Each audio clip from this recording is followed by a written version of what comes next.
Assalamualaikum warahmatullahi wabarakatuh. Saya Yuni Lestari dengan NIM 2214020091. Baiklah, pada video kali ini saya akan menjelaskan hadis ke-9, yaitu tentang ihsan pada orang tua. Bismillahirrahmanirrahim. Hadithu Ibnu Abbasin radhiyallahu anhu qala jaa rajulun ila Rasulullah sallallahu alaihi wasallam faqala man ahaqqun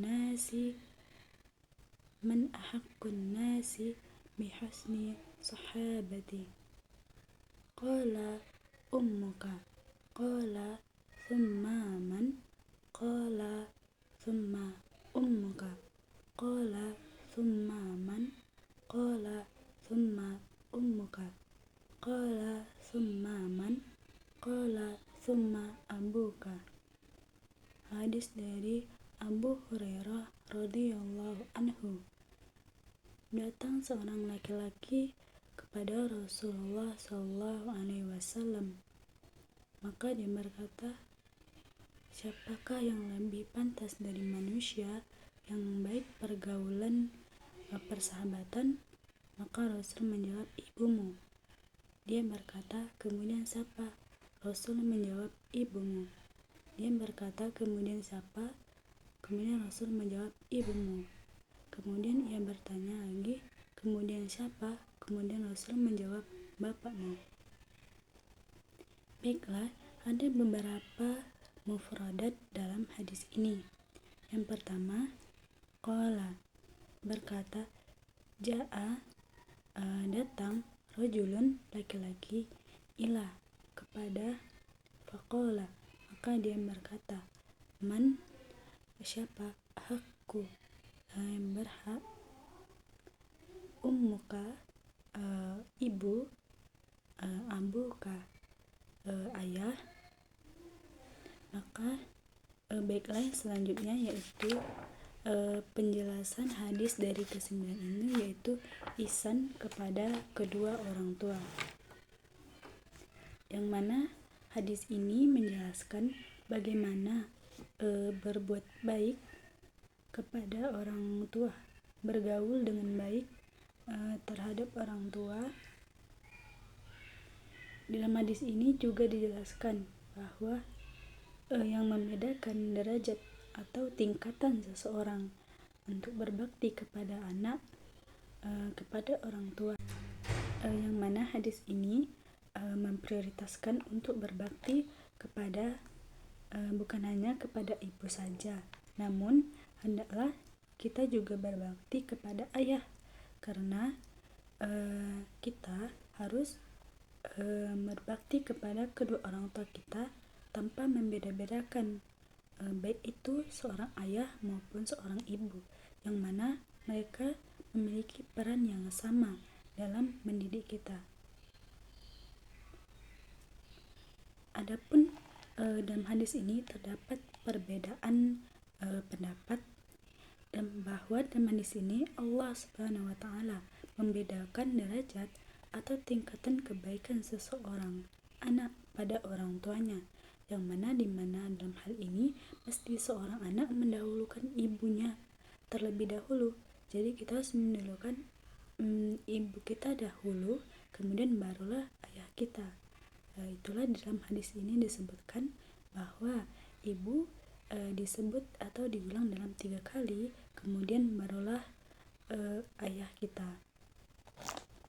Nah, berbuat baik kepada kedua orang tua merupakan suatu kewajiban bagi kita seorang anaknya, yang mana berbuat baik juga akan mendapatkan pahala bagi kita sebagai anaknya untuk berbakti kepada kedua orang tua kita. Ihsan terhadap kedua orang tua mencakup perilaku bakti dengan cara yang baik. Bagaimana kita berperilaku yang baik kepada orang tua kita tanpa membedakan keduanya, dengan memiliki sikap rendah hati terhadap mereka, patuh terhadap mereka apa yang mereka perintahkan dan apa yang telah mereka larang untuk kita lakukan. Berdoa untuk mendapatkan ampunan setelah mereka meninggal. Jika seseorang atau orang tua seorang telah meninggal, maka berhak kita sebagai anaknya itu mendoakan beliau, mendoakan kedua orang tua kita. Meskipun ia tidak ada di dunia, namun kita harus mendoakannya. Kita tidak hanya berbakti ketika ia masih hidup saja, akan tetapi kita juga harus berbakti ketika telah meninggal dunia, itu dengan cara mengirimkan doa kepada kedua orang tua kita agar mereka bisa diampuni oleh Allah Subhanahu wa taala dan diringankan siksaan-siksaannya. Dan kita harus menjaga hubungan baik dengan kerabat yang mencintai keduanya. Jadi kita harus berhubungan baik, baik itu dari kerabat ayah maupun dari kerabat ibu. Kita tidak boleh membedakan antara keduanya. Kita harus menyamakan mereka, kedua kerabat orang tua kita. Allah Subhanahu wa taala memerintahkan kita untuk berperilaku baik kepada kedua orang tua dengan penuh kasih sayang dan bakti, yang mana kita harus berbakti kepada orang tua dengan kasih sayang dan sebagaimana mereka telah mengasuh kita dengan penuh kasih sayang tanpa mengeluh apapun dalam mereka dalam mengurus kita semasa kita kecil sampai hingga kita besar atau saat sekarang ini. Artinya kita harus memperlakukan mereka dengan hormat, memberikan perhatian dan dukungan. Contohnya kita menolong mereka dalam pekerjaan rumah tangga, mendengarkan nasihat dari mereka apa hal yang harus dilakukan dan apa hal yang tidak harus dilakukan, dan menyediakan bantuan jika mereka perlu, bersikap lemah lembut dan sabar terhadap orang tua, yang mana juga merupakan mencerminkan pelaksanaan perintah. Namun sangat penting juga bagi kita bahwa ketaatan terhadap orang tua tetap dibatasi oleh aturan agama. Jika permintaan orang tua itu bertentangan dengan suatu hukum atau bertentangan dengan ajaran agama Islam, nah kita boleh mengelak apa hal yang mereka inginkan atau mereka suruh jika suatu hal itu berdampak negatif baik diri kita ataupun yang lainnya, yang mana hal itu dapat menjerumuskan kita dalam suatu dosa. Maka kita boleh membantah atau tidak melakukan perintah orang tua kita ini,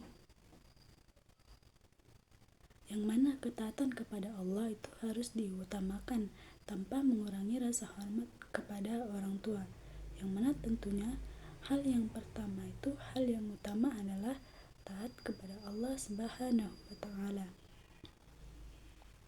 Adapun menurut Ar-Razi itu dalam Mafatih Al-Waib dalam kitabnya, ihsan kepada orang tua adalah tidak menyakiti mereka sama sekali dan memberi manfaat sejauh yang mereka butuhkan. Artinya bahwa konsep ihsan di dalam hal ini yang mana kedua orang tua kita itu merupakan tindakan yang melibatkan penghindaran sepenuhnya dari perbuatan yang dapat menyakiti mereka, seiring dengan upaya konsisten untuk memberi manfaat untuk kebutuhan mereka, yang mana kita harus menjauhi suatu hal yang mana dapat melukai orang tua kita, yang mana kita sebagai anak kita harus berkomitmen untuk memberikan manfaat kita seoptimal mungkin. Jangan sampai kita sebagai anak durhaka atau berperilaku buruk terhadap orang tua kita, yang mana orang tua kita ini telah membesarkan kita. Maka dari itu kita harus berbuat baik dan patuh kepada orang tua kita selagi itu tidak melanggar ajaran agama. Nah, kita untuk memberikan manfaat seoptimal mungkin dan berusaha menjauhi dari tindakan yang dapat menimbulkan kerugian dan penderitaan bagi kedua orang tua kita. Jangan sampai suatu hal yang kita lakukan itu dapat menjerumuskan orang tua kita ke dalam suatu hal yang dapat menyebabkan penderitaan bagi mereka, yang mana mereka dapat memikirkan menjadi beban pikiran bagi kedua orang tua kita, yang mana hal ini bukan hanya merupakan suatu tanggung jawab kita, melainkan juga ekspresi nyata dari penghargaan dan cinta kepada kedua orang tua kita, yang mana kedua orang tua kita ini selalu berjuang untuk memberikan yang terbaik bagi kita. Pastinya setiap orang tua tentunya ia akan memberikan hal yang terbaik bagi anak-anaknya. Tidak mungkin seseorang orang tua itu ia ingin anaknya menderita atau melakukan satu hal yang tidak bermanfaat. Tidak ada orang tua yang seperti itu. Sejak apapun orang tua, ia pasti memiliki rasa kasih sayang yang lebih terhadap anak-anaknya. Maka dari itu, kita dapat memahami bahwa ihsan melibatkan perlakuan yang baik, sikap rendah hati, dan patuh terhadap perintah orang tua. Dalam hal ini juga mencakup doa untuk keselamatan dan ampunan bagi mereka setelah meninggal dunia. Adapun kaitan hadis ini dengan pendidikan, yang pertama itu pendidikan akhlak, yang mana hadis ini mencela untuk berbuat sifat yang tidak baik. Bagi kita harus berbuat baik dalam hal keadaan apapun, baik itu kepada kedua orang tua maupun yang lainnya. Adapun metode pengajarannya yaitu dalam hadis ini contohkan metode mengajar dengan tanya jawab. Dalam hadis ini metode pengajarnya itu dengan tanya jawab dengan seorang siswa dan guru. Baiklah, mungkin sekian yang dapat saya sampaikan. Assalamualaikum warahmatullahi wabarakatuh.